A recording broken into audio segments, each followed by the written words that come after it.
What is up, guys? Delboy here.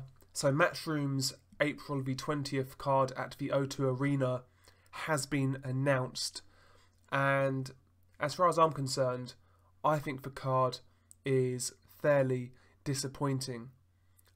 The card, I believe, from what I've read, is headlined by Derek Chisora versus Senad Gashi.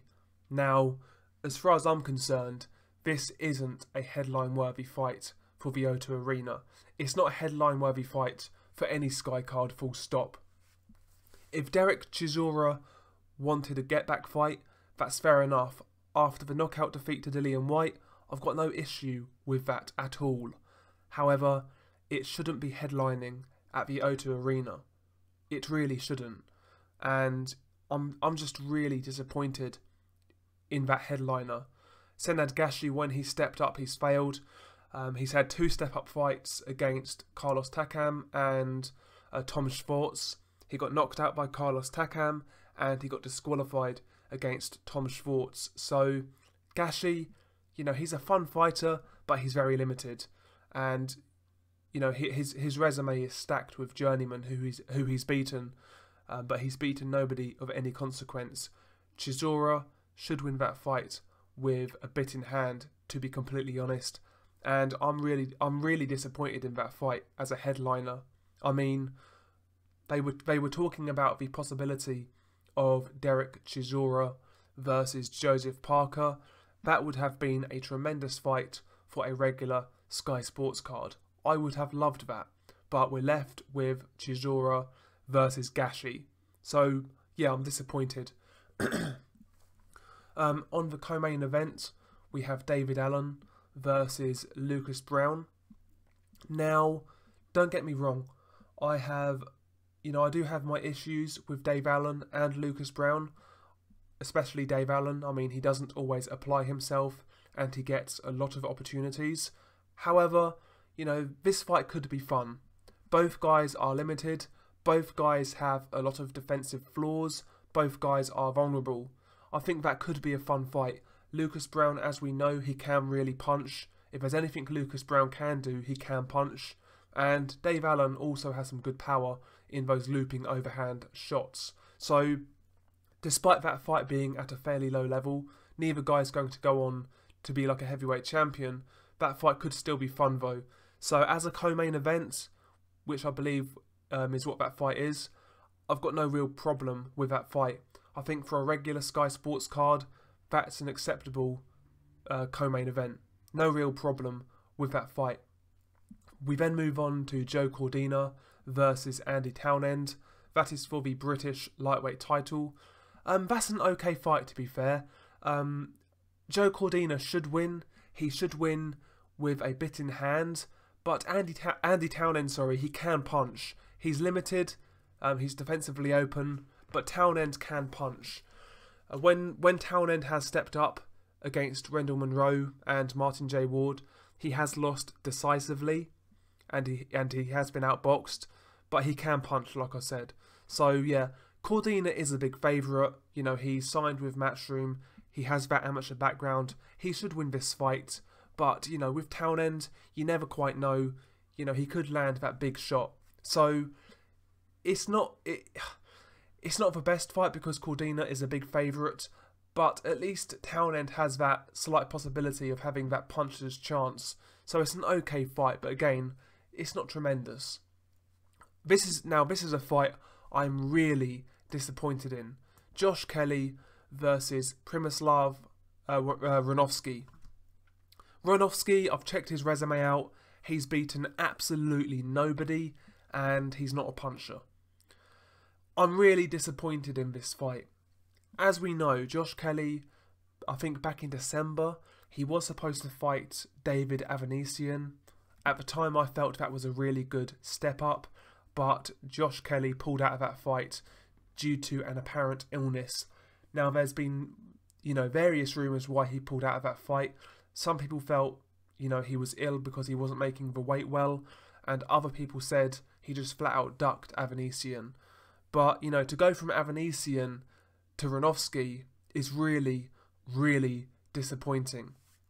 I believe Avanesian now has a fight scheduled against Kerman Lejaraga, but what should have happened, Kelly versus Avanesian should have been rescheduled right after that first fight fell through, as far as I'm concerned. But, you know, here we are.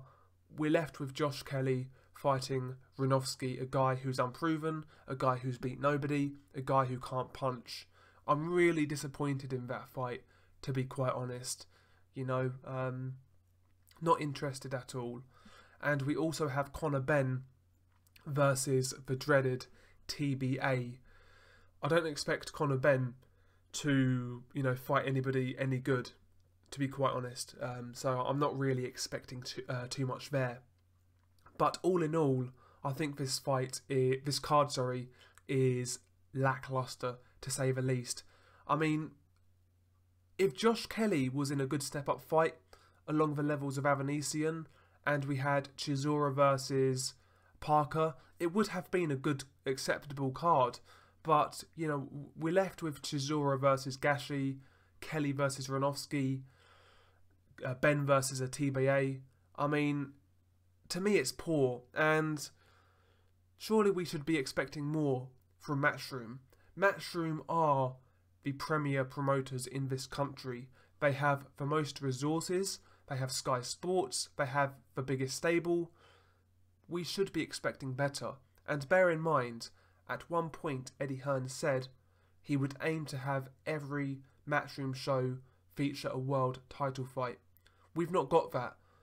Every single fight in the UK that's worth a damn is on pay-per-view. Every single world title fight seems to be on pay-per-view cards. We're left with nothing on regular Sky. We are left with average show after average show. And to me, this is another one. And yeah, I was expecting the quality of Matchroom cards to get better in 2019. To me, you know, they've remained the same quality as last year. They may be slightly better than last year, but you know, they've not improved by much if they have.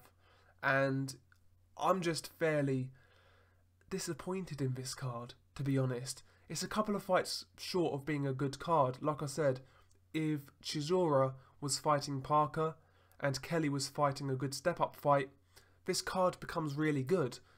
But, you know, we're left with an average card, to be quite honest. And like I said, every card in the UK that is worth a damn seems to be on pay-per-view these days. We're not getting world title fights on regular Sky that are held in the UK, and that's really, really disappointing, considering Eddie Hearn said he was looking to put more world title fights on regular Sky. So, yeah, all in all, not a great show. It's not terrible, but I just expected a hell of a lot more from this O2 Arena card. Share your thoughts below. Am I being harsh? Am I being overly critical? Maybe, but to me, I'll be honest, I do hold Eddie Hearn at a higher standard because I do believe he is the premier promoter in the UK. So as the premier promoter, I do expect him to come up with the best product. And right now, is he really doing that? It's debatable because, you know, Frank Warren, he's talking about putting Josh Warrington versus Kid Galahad on regular BT. I mean, he put Warrington versus Selby on regular BT last year. He delivered with Fury versus Wilder. He delivered with Warrington versus Frampton. Is Eddie Hearn right now really giving us a better quality product than Frank Warren? It's debatable. I know Frank Warren has his terrible shows, like the card last weekend. That wasn't great by Frank Warren, but you know, you could argue Frank Warren is putting out for better quality still. Share your thoughts below.